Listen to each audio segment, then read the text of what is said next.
할렐루야. 반갑습니다.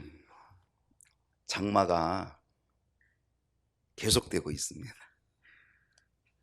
기상청에서 예고한 대로 또 어제 오후부터 비가 딱 맞게 오더라고요. 그랬더니 밤새도록 비가 오는 거예요. 야, 이 거룩한 주일에 이렇게 비가 많이 와서 우리 성도님들 참 오기 어렵겠다. 이번에 비 피게 되고 비 핑계 대고 좀 빠질 분들이 꽤 되겠다. 이렇게 생각을 했는데 그래도 많이 오셨네요. 네, 감사합니다. 제가 아침에 이렇게 제 사무실에서 창문 이렇게 바깥이 내다 보이는데 창문을 열어 이렇게 보면서 아주 궁금한 게 하나 있었어요. 뭐가 궁금했냐면 저희 송도에서 연수구에서 오시는 우리 타교단에서 오신 장로님 한 분이 계셔요. 홍흥표 장로님. 전동 휠체어를 타고 계셔요. 이 하반신을 쓸 수가 없어서 마비되어져 가지고 사고로 그렇게 돼서 장애를 입고 계신데 과연 그분이 오늘 올 수 있을까? 제가 대단히 궁금했어요. 그래가지고 틈만 있으면 이렇게 내다보는 거예요. 창문을 내다보는 거예요.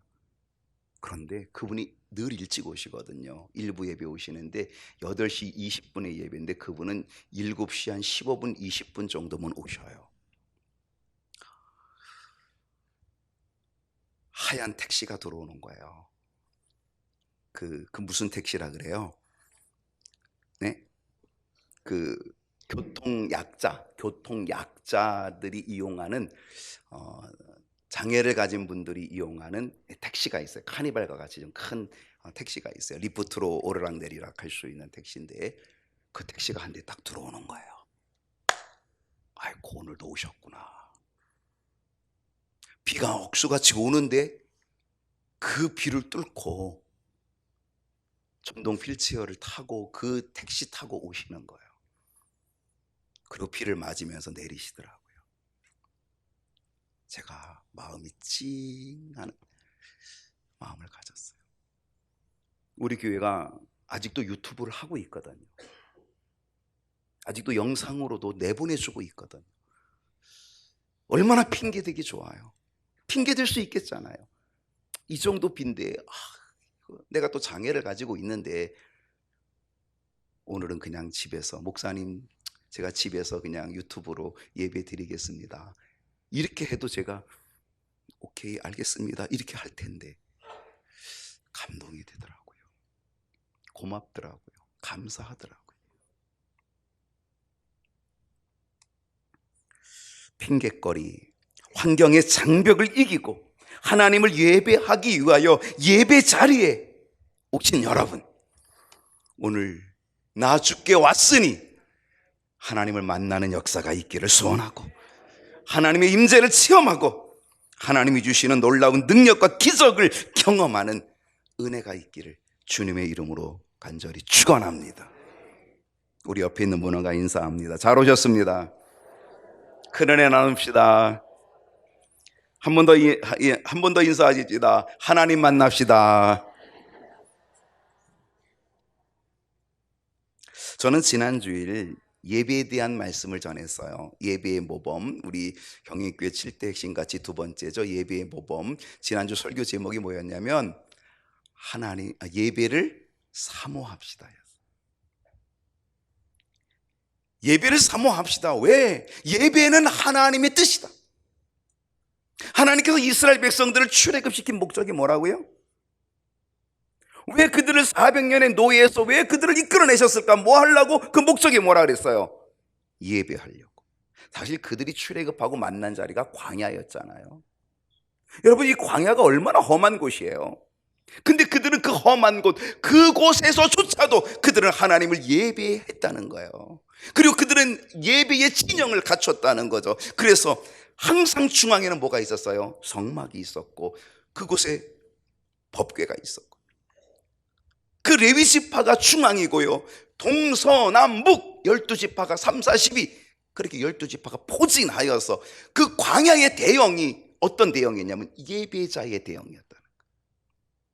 여러분, 하나님께서 우리를 건져주셨습니다. 하나님께서 우리를 죄에서 자유케 만들어 주셨습니다.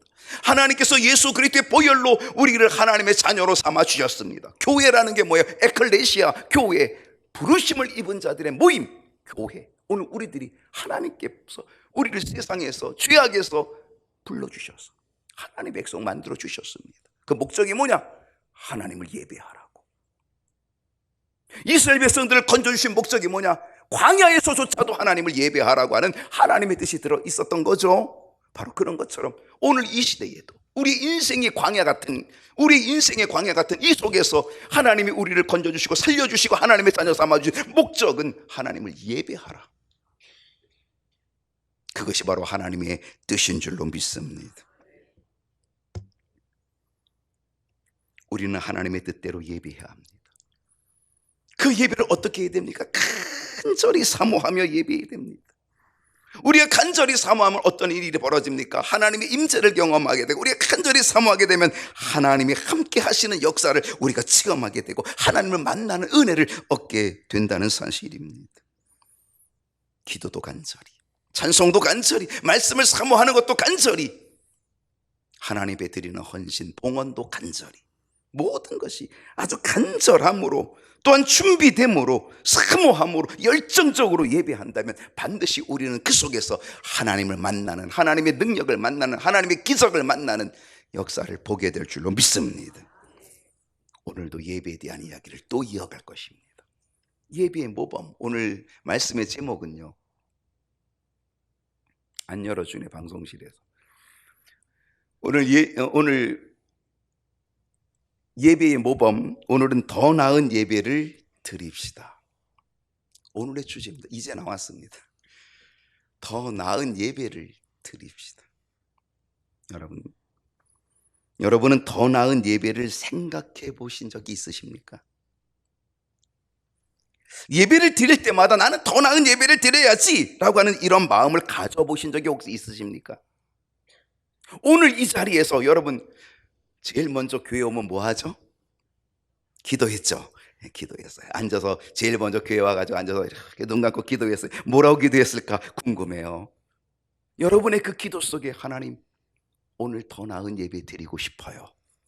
오늘 더 나은 예배 드릴 수 있게 해 주옵소서. 오늘 어떻게 하면 더 나은 예배 드릴 수 있을지 알려주세요 라고 여러분 혹시 기도하셨나요?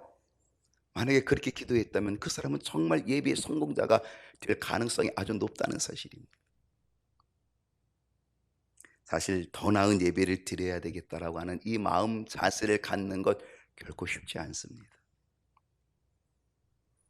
오늘 주제가 더 나은 예배인데요, 우리들이 늘 생각해야 될 주제가 바로 이 더 나은 예배고요, 우리가 예배 때마다 나 자신과 늘 싸워야 될 이야기가 뭐냐? 더 나은 예배, 이거예요. 하나님, 더 나은 예배, 더 나은 예배를 위해서 내가 어떻게 하면 좋을까요? 이거 우리가 싸워가야 된다는 거죠.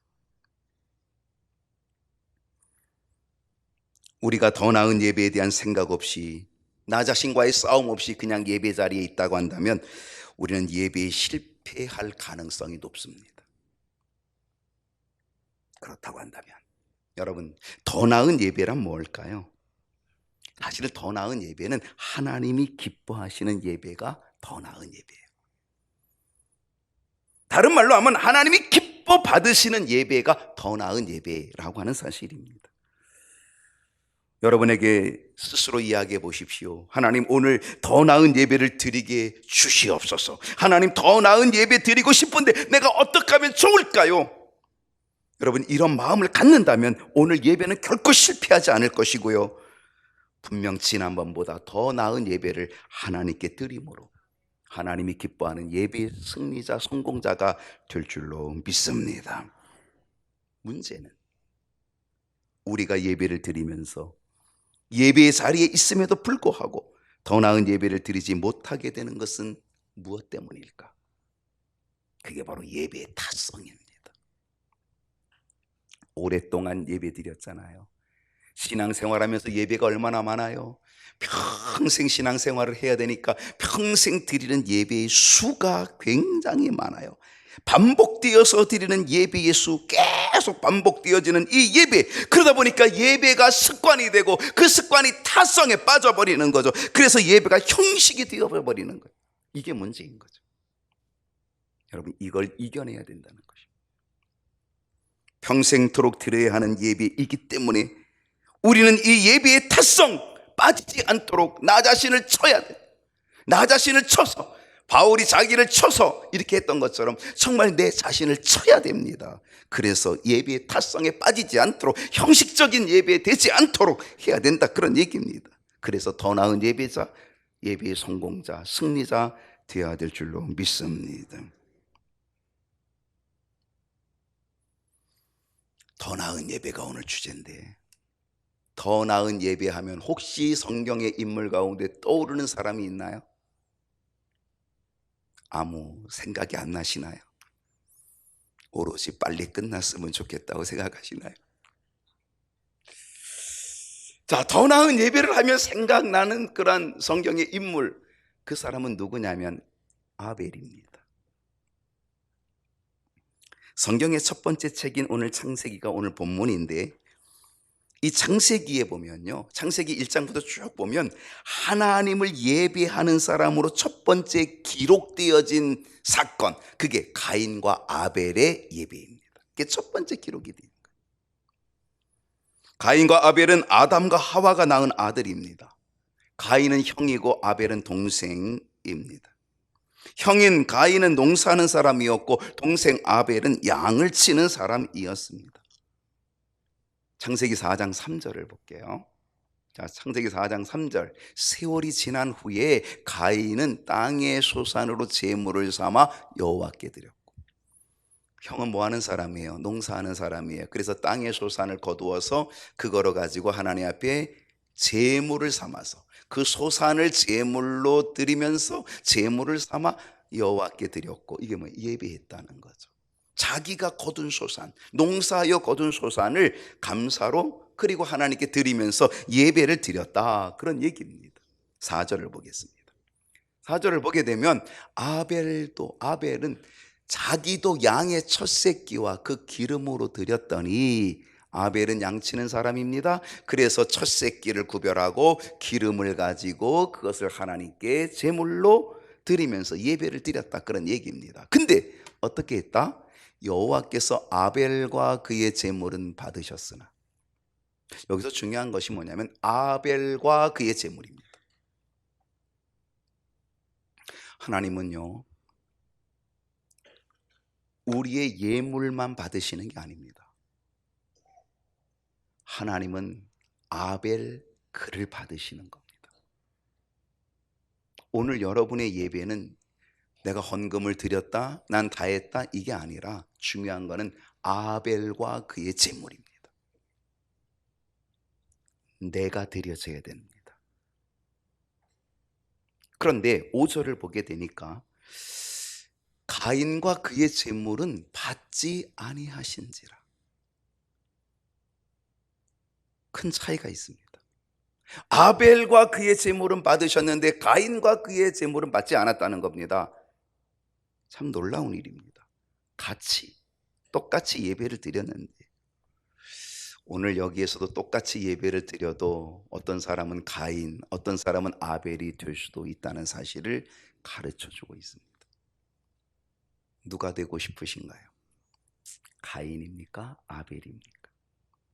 여러분, 왜 아벨의 제사는, 아벨과 그 제물은 받으셨는데 왜 가인과 그의 제물은 받지 않으셨을까? 여러분, 그 이유가 뭐라고 생각하십니까? 사실은 겉으로 드러나는 것, 그게 뭐예요? 여기서 보면은 가인은 뭐를 바쳤어요? 자기 땅의 소산으로, 곡식 같은 땅의 소산으로 바쳤어요. 아벨은 뭐로 바쳤어요? 그는 양의 첫 새끼와 그리고 기름으로 바쳤어요. 물론 여러분, 이것 때문일까요?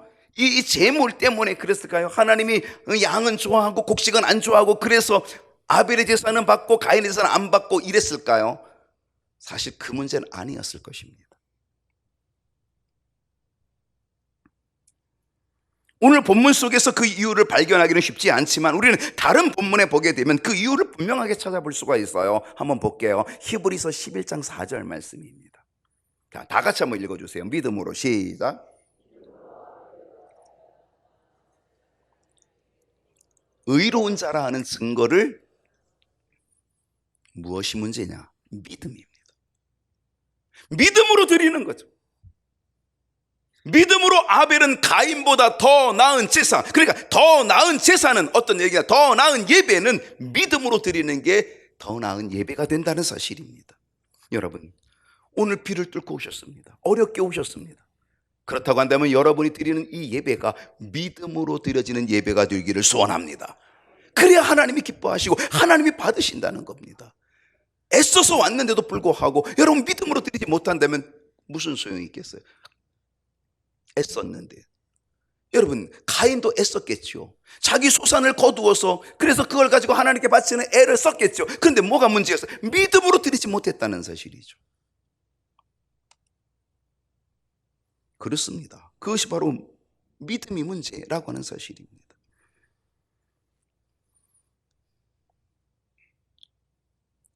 지금 우리의 예배가 믿음이 없는 예배가 될 수도 있다는 사실을 우리는 기억해야 됩니다.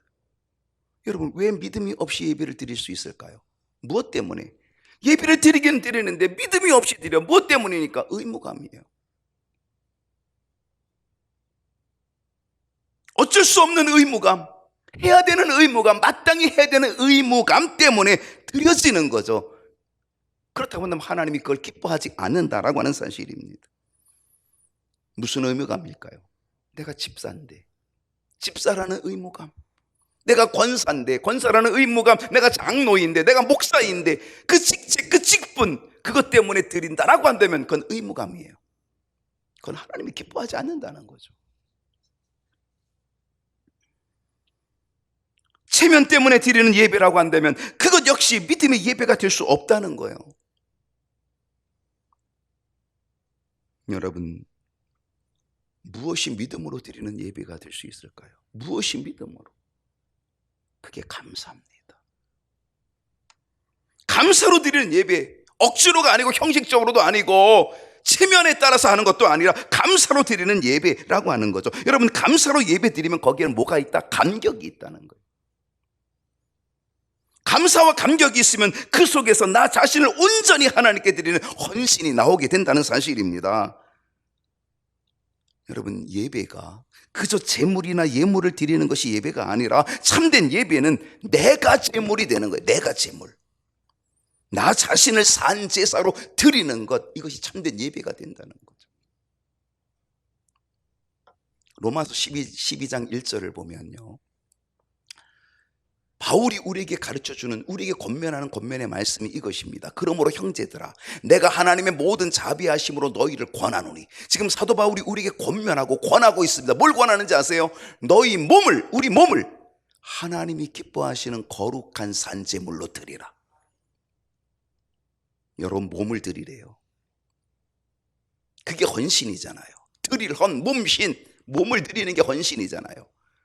여러분의 몸을 하나님께 드리래요.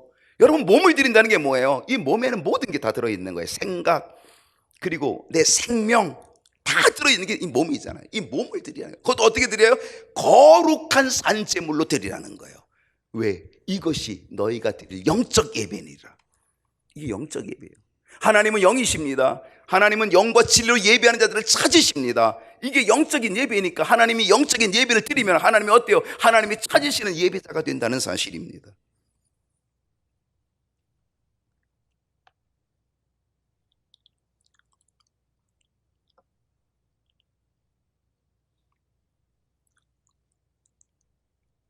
우리가 지난번에 하나님의 마음이라고 하는 영화를 우리 중보기도 팀들하고 함께 본 적이 있습니다. 그 하나님의 마음이라고 하는 그 영화는 아브라함이 이삭을 바치는 이야기를 스토리해가지고 아브라함의 일생을 다 그려낸 영화입니다. 아주 감동적으로 봤습니다. 저는 영화를 한 2번 반, 거의 3번을 봤는데요, 정말 볼 때마다 아주 감동적이었습니다. 거기에 이런 장면이 나옵니다. 아브라함이 이삭을 데리고 모리아 산으로 3일 길을 가서 그 아들을 죽여서 하나님께 바쳐야 되는 3일 길을 걸어가는데, 그 3일 길을 걸어가다가 아브라함이 밤중에 하나님 앞에 무릎을 꿇습니다. 그리고 하나님 앞에 간절히 부르짖습니다. 하나님, 저를 죽여주세요. 제 아들을 살려주시고 제 아들 대신 제 목숨을 드릴 테니까 나를 받아가세요. 나를 가져가세요. 내 아들은 제발 살려주세요. 그리고 하나님 왜 무릎을 꿇고 간절히 아브라함이 하나님께 부르짖고 있는데 하나님이 아무 말씀도 안 하십니다. 아브라함이 부르짖다가 아무 말씀 안 하시니까 아브라함이 어떻게 해요? 그 자리에서 일어나서 이제 자기 장막 쪽으로 이제 다시 자러 딱 뒤돌아서서 가고 있는 그때에 아브라함이 가고 있는 그 뒷모습을 하나님이 바라보고 계시는, 그것이 영화로 쫙 나오는 거예요. 짠합니다. 결국 아브라함이 어떻게 합니까? 자기 아들을 제단에다 갖다 바치는 거죠. 묶어서 장작을 펴놓고 그 아들을 눕혀놓고 그리고 그 칼을 뽑아서 그 아들을 죽이는 거예요. 여러분, 이것이 아브라함의 헌신이고 이것이 아브라함의 예배예요. 자기 생명보다도 귀한 아들이잖아요. 하나님 나를 데려가세요, 아들 살려주시고 했던 그 아들, 자기 생명보다 더 귀중한 그 아들을 하나님께 바치는, 하나님께 제물로 바치는 이 아브라함, 이게 아브라함이 자기 자신을 온전히 드리는, 자기 자신을 거룩한 산제물로 드리는 영적인 예배를 하나님께 드리고 있었다는 사실이에요. 하나님이 그 순간 말리시면서 아브라함아, 이제야 비로소 내가 나를 경외하는 줄을 아노라. 정말 아브라함을 받아주시고 아브라함의 영적인 예배를 받아주시고 그래서 그가 복이 되고 믿음의 조상이 되게끔 만들어 주신 줄로 믿습니다.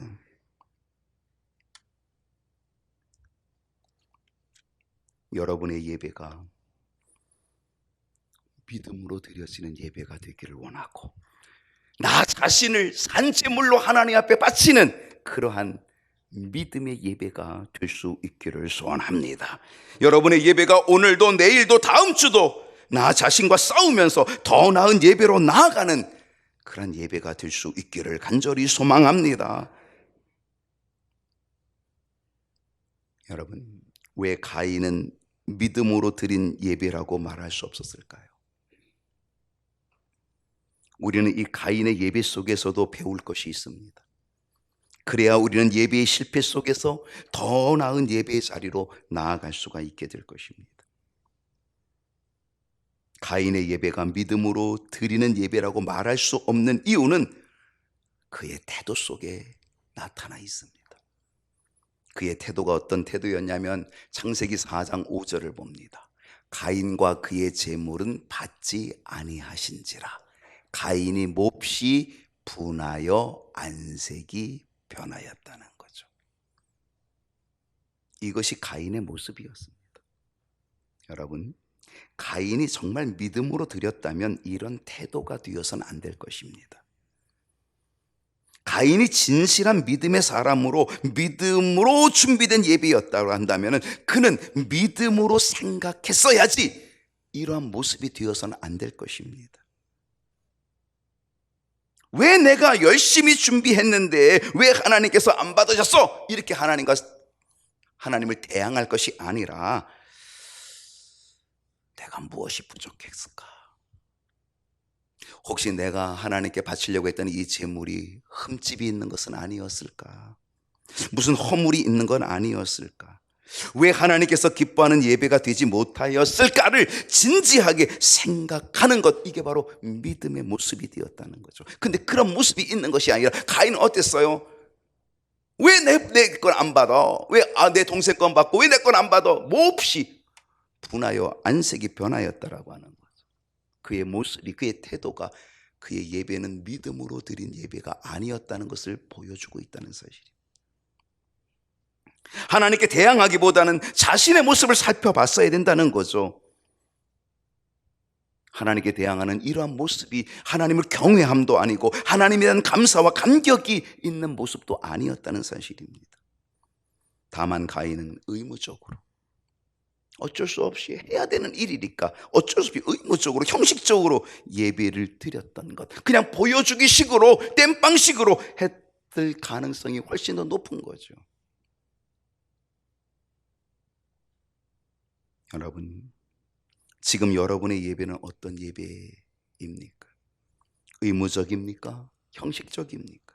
보여주기식입니까? 체면 때문입니까? 아니면 직분 때문입니까? 그렇다면 여러분의 예배가 가인의 예배가 되기 쉬울 것입니다. 오늘 우리의 예배는 감사로 드리는 예배가 되어야 되고, 날 구원하신 은혜에 감격하는 예배이어야 합니다. 하나님에 대한 믿음으로 드리는 예배이어야 합니다. 그래야지 우리의 예배가 아벨의 예배, 하나님이 기뻐 받으시는 예배가 될 줄로 믿습니다. 1776년 5월의 꽃 메이플라워라고 하는 이름을 가진 배를 타고 대서양을 건넌 사람들이 있었습니다. 영국의 믿음의 사람, 청교도들이었습니다. 그들은 신앙의 자유를 찾아서 하나님께 마음껏 예배하고 싶은 마음을 가지고 그들은 영국을 떠나서 메이플라워 배를 타고 목숨을 걸고 대서양을 건너갑니다. 그들은 그 대서양을 건너가면서 굶주림으로 많은 사람이 죽습니다. 그들이 도착한 땅은 지금 미국이라고 하는 그 땅인데, 그들이 도착한 때는 겨울이었습니다. 식량도 없죠. 그들은 굶주림과 싸워야 되고 질병과 싸워야 되고 많은 사람들이 죽어나갑니다. 그 추위 속에, 그 굶주림 속에, 그런데 그들이 그 땅에 도착하면서 가장 먼저 한 것은 교회를 세우는 일이었습니다. 왜 그랬을까요? 그들은 목숨 걸고 예배하기 위하여, 그들은 목숨 걸고 신앙을 지키기 위하여 그들은 배를 타고 대서양을 건너고 있었기 때문입니다. 그리고 건너왔기 때문입니다. 그들에게 믿음은 생명이었고 그들에게 믿음으로 드리는 예배는 생명이었던 거죠. 그리고 그들이 세운 나라가 오늘날 미국이라고 하는 나라인 거죠. 그리스도인인 우리는 예배의 생명을 걸어야 합니다. 예배의 생명을 걸면 우리의 가정에, 예배의 생명을 걸면 우리의 교회에, 예배의 생명을 걸면 우리의 나라와 민족에 반드시 소망이 있게 될 줄로 믿습니다. 그래서 예배는 생명입니다. 초대교회를 보면 예배에 목숨을 겁니다. 그들은 예배를 위해 모였고 그들은 모이면 예배를 드렸습니다. 엄청난 핍박, 그 핍박으로 인하여 예배 드리기가 어려울 때에 그들은 예배 드리기에 와요 지하 동굴로 들어갑니다. 카타쿰, 지하 묘지. 혹시 로마에 갈 기회가 있으면 카타쿰을 꼭 가보셔야 합니다. 그들이 어떻게 어떤 장소에서 예배 드렸는지를 알아야 합니다. 카타쿰, 그 지하 묘지는 굉장히 깊습니다. 미로로 되어 있어서 한번 들어가면 나오는 길을 찾지 못하고 거기서 죽을 수도 있는 미로로 되어 있는 묘지, 지하 묘지입니다. 로마 군병들이 잡으러 왔다가 오히려 나가지 못한, 그래서 그곳에서 죽기도 했던 그곳이 바로 카타쿰, 어마어마한 지하 묘지입니다. 예배를 위해서, 예배를 목숨처럼 여기며 그 예배를 드리기 위해서 그들은 어디로 들어갔어요? 그 카타쿰으로 들어가서, 그래서 가장 깊은 곳으로 갑니다. 누구도 찾아올 수 없는 가장 깊은 곳. 그리고 그곳에서 하나님을 예배하는 예배자가 되었다는 거죠. 목숨을 건 그들의 예배, 그 예배가 믿음의 교회를 세웠고 그 믿음이 오늘날 우리의 교회를 세워간 줄로 믿습니다. A.W. 토저라고 하는 사람은 이러한 명제를 남겼습니다. 하루를 예배로 시작하는 사람은 결코 마귀가 건들 수 없다. 하루를 예배로 시작하는 사람은 결코 마귀가 건들 수 없다. 우리가 예배에 목숨 걸고 예배에 집중하고 더 나은 예배를 드리는 데 힘쓴다면 마귀는 절대로 우리를 손대지 못할 것이다. 마귀는 믿음으로 영과 진리로 예배하는 자, 더 나은 예배를 사모하며 예배드리는 사람은 가장 무서워하게 될 것이다. 여러분의 예배가 영과 진리로 드린다면, 여러분의 예배가 믿음으로 더 나은 예배를 드릴 수 있다면, 오늘 이 예배의 마지막 끝, 오늘 제가 축도하는 이 축도는 마귀에게 선포하는 출정식이 되어서 마귀를 이기고 승리하는 역사가 여러분에게도 있게 될 줄로 믿습니다. 오늘 여러분의 예배가 더 나은 예배가 되고 믿음으로 드리는 예배가 되어서 어떤 마귀의 괴계도 산산조각 낼 수 있는 능력 하나님께서 여러분에게 부어 주시기를 소망합니다. 오늘의 예배가 하나님의 임재와 하나님의 능력과 하나님의 기적을 체험하는 더 나은 예배가 되어서 모든 영광이 하나님께 올려지고 돌려지게 되는 역사가 일어나 예배의 승리자, 예배의 성공자 저와 여러분 되기를 주님의 이름으로 축원합니다. 기도하겠습니다.